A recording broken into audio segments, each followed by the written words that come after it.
आज मैं आपके साथ जला हुआ पुराना और ग्रीसी तवे को साफ करने का बहुत ही आसान तरीका शेयर करूंगी।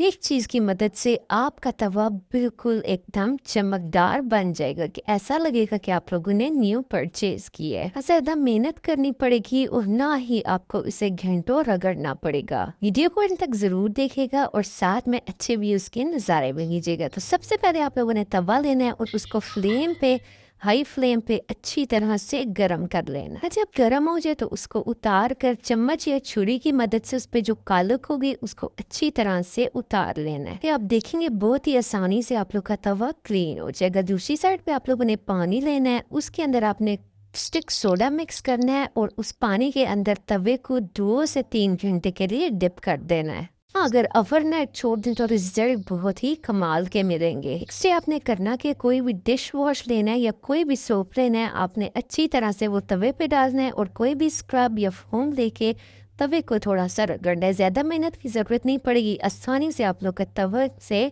सिल्वर कलर आना शुरू हो जाएगा। उसके बाद अपने तवे को करने वॉश और एंड पे उसके ऊपर कुकिंग ऑयल लगाने ताकि वो जंग से बचा रहे। उसके बाद रोटियां बनाए। यकीन करें कोई देखेगा या आप लोग भी देखेंगे तो हैरान हो जाएंगे काले तवे से सिल्वर तलवा कैसे बन गया।